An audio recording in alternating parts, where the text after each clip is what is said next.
Hey, what is up guys? This is Nishi from MST.TV here, back with another Market Watch episode. So today we're talking about some cards trending on the market in the aftermath of YCS Las Vegas. Now in reality, there's not actually that much from the results of the YCS itself that have really had any sort of impact on the market. I think that for the most part, the meta is pretty solved and Maze of the Master didn't really change up that much. So everyone is kind of waiting for a ban list to make some big changes happen. However, there are a ton of other shifts that we saw on the market, primarily geared towards what players think might be good later on in the year. Let's get started. Alright, so kicking things off, we'll talk about the one change that was a direct result of YCS Las Vegas, and that is with surfacing big jaws. So the YCS was won by Jesse Cotton, Dominic Couch, and Mike Albanese, all of which were running Ryzeal variants. Now, Jesse was playing Fiendsmith Ryzeal, which looked pretty consistent with what most builds have looked like over the last couple of months. However, Couch and Albanese's builds were actually surprisingly different. They ran the exact same list, which surprisingly contained 3 copies of 7th Tachyon, 2 7th Ascension, and 1 copy of each Surfacing Big Jaws and Drake Shark. The general idea is that if you already have access to the Ryzeal engine, you can use 7th Tachyon to reveal number 103 Ragna Zero and search for Surfacing Big Jaws, who in turn searches for Drake Shark. You can then use both of them without using your normal summon to get access to Totally Awesome, an Omni Negate that will help to protect the rest of your plays. Now this isn't exactly something new, it is something that we saw from some Ryzeal variants a few months ago when the deck first came out, but this is one of the few times that it has seen competitive success at such a high level. Obviously, it is something that worked out for those players and clearly worked all tournament long, and now players are wanting to pick up their copies of Surfacing Big Jaws to have access to the combo as well.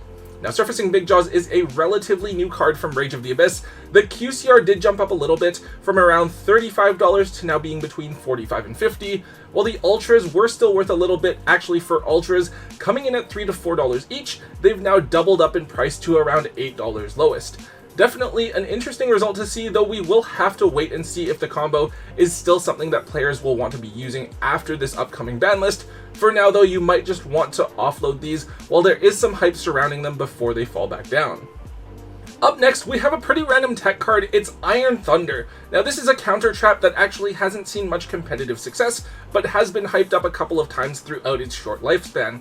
To me, this card feels like an upgraded version of Solemn Judgment. It's also able to negate spells or traps, but also it can negate monster effects. You're just not able to negate a normal or special summon the way Solemn Judgment could. You still have to pay half of your life points, but the cool thing is that as this card is resolving, you also get to destroy any other cards in this card's column as well. So this is something that you can really take advantage of if you position it well. For example, you can summon your monster to one of the extra monster zones and then line this card up with the other one. So you could potentially negate your opponent's key card as well as blow up a pivotal combo piece at the same time. So I believe that there was one regional deck list that I saw where this card was actually being run at 3 in the main deck. I don't remember the list though. However, Solemn Judgment has become a somewhat popular side deck option again because of its ability to just say no to things, and I feel like Iron Thunder is very much the same way. Really noteworthy cards that you can stop with these cards are things like Metal Tronus and Ultimate Slayer, since those cards can't be responded to by monster effects, so you can use this card to protect your copy of Detonator and make your board that much harder to break through. Now, despite the success being pretty under the radar, in terms of like competitive play, it has actually seen a pretty notable jump up in price. The QCR printing was down at around $25 to $30. It's now all the way up to between $45 and $50 a piece. And then with the secret rares, they were down at $5. They went up a little bit to around $10, but now they're all the way up between $15 and $20 each. Absolutely crazy. This card is from Phantom Nightmare. Not exactly an old set, but it's a few sets old now, so you might not just see this card hanging out in someone's binder. If you guys do know of a more specific reason or deck list that caused this card specifically to spike in price, then let us know down in the comments section. I do want to take a second to remind all of you to check out our website, MSTmerch.com. Now, over at MSTmerch.com, we have everything that you will need to optimize your Yu-Gi-Oh! Tournament experience. We have the basics with white, black, pink, and our new purple matted sleeves, which are my personal favorites, as well as smooth and matted sleeves to double sleeve your valuable cards and sleeves with for tournament play. But we also have some other items that you can really use to customize your collection. We have amazing foil sleeves, including some with the MST.TV logo, and dividers and subdividers so that you can keep your collection perfectly organized and easily accessible. Regardless of if you're a competitive or casual player, I'm certain that you'll find something that you will enjoy over at MSTmerch.com. Alright, so here's a card I haven't thought about in a little while. It's Lord of the Heavenly Prison. Now this is a tech card that actually saw play in the Labyrinth strategy for a while there, but hasn't really been used elsewhere. This card has a really unique effect where you reveal it in your hand and make it so that your opponent can't destroy set cards that you control with card effects. And then also if a set spell or trap is activated, you can special summon this card and then set any spell or trap directly from your deck. Now in the current format, Lightning Storm and Harpy's Feather Duster have been seeing a ton more side deck play, so this card can be more useful for those back row heavy decks. However, I believe that the back row deck that's actually trying to make use of this card is the Odeon strategy from Maze of the Master. Having Lord means that you don't have to worry about Storm or Duster as much, and you also don't have to flip your trap cards too early. You can hold on to them and save your Apophis Negate for something a bit more important. However, the other important thing is being able to set any card from your deck. Remember, Labyrinth had Lady Labyrinth that's able to set any normal trap from your deck, but the Odeon strategy relies on continuous traps, and Lord of the Heavenly Prison lets you set any spell or trap that you want. This might mean that you have access to something like Statue of Anguish pattern in order to pop cards. You could search for the field spell in order to generate some advantage because this card is also live on your own turn, or even in other cases, you could just search a generic floodgate like Anti-Spell Fragrance. This card is also a level 10, which means that it can be banished with the Merciless Scorpion of Circuit, which needs to banish a level 10 monster from your deck in order to be summoned. Lord of the Heavenly Prison was in the Quarter Century Bonanza set, so it has all of those easily accessible printings. It's just the QCR printing that has spiked. That literally went from being one of the cheapest QCRs at $3 a piece to now this being a solid $15 card. This is definitely something you might want to pick up if you are generally interested in playing control decks. Next up, we have Gear Town, and specifically we're taking a look at the QCR printing out of the Quarter Century Bonanza set. So shout out here goes to Salty Pretzel 5839 for pointing this one out a couple of market watches ago. Definitely an interesting one. So on one hand, there is some hype for the Ancient Gear deck. I think this is a strategy that did really well at Nationals last year, if I'm not mistaken. I remember them being like XO at a large tournament out of nowhere, and now they actually got new support in the form of Ancient Gear Statue from Maze of the Master, which is actually a really good card for them too. However, it's also worth noting that this card is actually used in some Time Wizard formats. It's pretty common where you activate Gear Town, and then you set a field spell over Gear Town. You can't activate a field spell over it because it'll cause Gear Town to miss timing, but this counted as Gear Town being destroyed, and it would let you special summon that big Ancient Gear Dragon directly out of the deck. Now, I don't know if it's one of those things specifically, maybe a combination of both, that resulted in Gear Town being bought out, but this card was literally like $5 to $7 as a QCR before, and is now sitting at $20 each on TCG Player. Definitely interesting because I think a lot of the QCRs from the Quarter Century Bonanza set are pretty undervalued. It's such a big set, it's so hard to pull any specific one card that you're looking for, and I don't think that it's a set that Konami is really going to ever rewave either.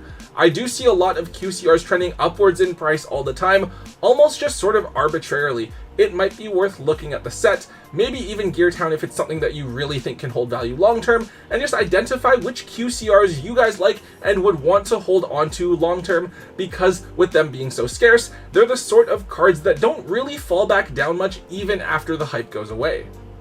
Alright, for the last few cards, we're taking a look at some cards that are trending because of new support coming in the OCG, and we're starting with Disablaster the Negation Fortress. This card is a level 5 Pendulum monster that you can special summon from your hand for free if you control no cards. It has a really cool effect, and that effect is actually the same regardless of if this card is being treated as a monster or a pendulum scale, where it negates the effects of other cards that are activated in the same column. Now the main thing is that this is a level 5 body that can be special summoned for free, so in the K9 deck coming in Justice Hunters, this card can actually be used to freeze your opponent's cards and then later on be used as an Xyz material. It's worth noting that Disablaster's effect doesn't activate, so it doesn't like change or negate something, which means that you can special summon this card into the same zone as something like Solemn Strike, and if your opponent does try to use Solemn Strike, it'll still be negated by Disablaster. Disablaster is a relatively new card coming out in the Infinite Forbidden, and it was definitely overlooked for a while there. This was one of the cheapest QCRs in the set, coming in at around like $15 to $20, but it's now all the way up to $40 a piece. And then we also have the Ultras that went from being under $1 each to now being $5 a piece. I think that given the hype Disablaster has seen recently, it also wouldn't surprise me to see Disablaster actually reprinted in Justice Hunters itself once that set gets to the TCG. Of course, though, that is never a guarantee, so at the very least, you guys should be sure to dig this card up out of your holo bulk, set them aside, and be ready to move them if they do continue to trend upwards. Up next, we have Pantheism of the Monarchs. So the set after Alliance Insight is Duelist Advance, and we're sort of in the middle of finding out what cards are in there as they gradually get revealed in the OCG.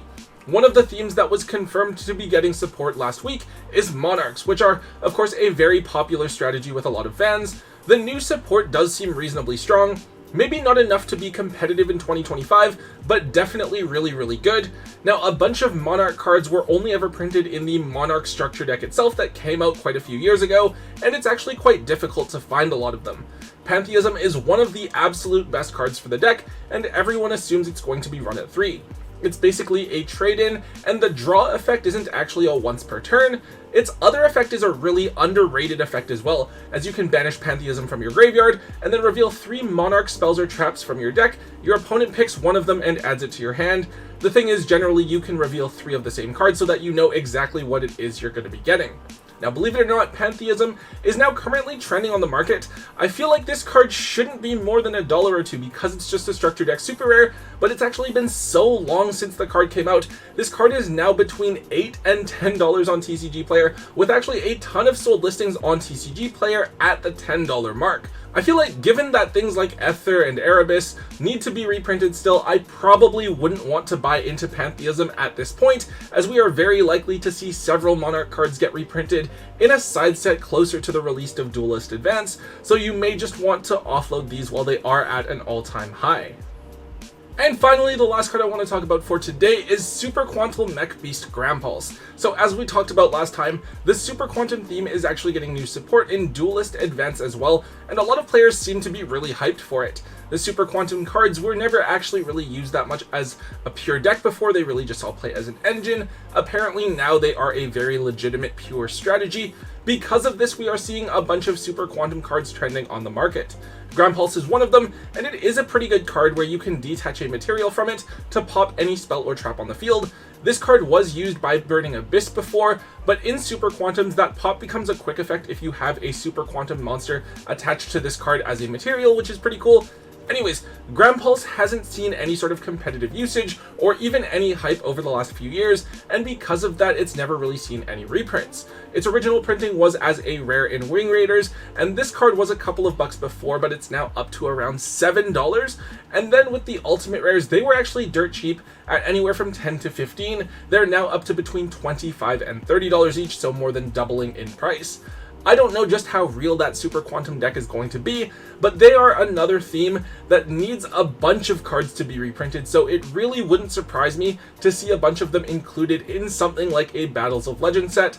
Either way, you probably want to try and at least offload your rare copies of this card while they are seeing some hype. Alright guys, that is all I have for today's Market Watch. Definitely interesting to see some of these things. I know that the meta really isn't going to be too much of a factor on a bunch of these changes until we get that ban list and shake things up a little bit more, but definitely keep an eye out for all of those changes that are happening because of Duelist Advance, which is that core set over in the OCG. There are some rumors going around that it's going to be Heralds and Lunalights receiving support, so keep an eye on cards like that and we will be sure to cover those if and when they do come up in a future Market Watch episode. Anyways guys, if you did enjoy today's episode, make sure you let me know by hitting that thumbs up, leave a comment in the comment section down below, hit subscribe if you haven't already, and until next time guys, don't forget to hold on to your MST.TV.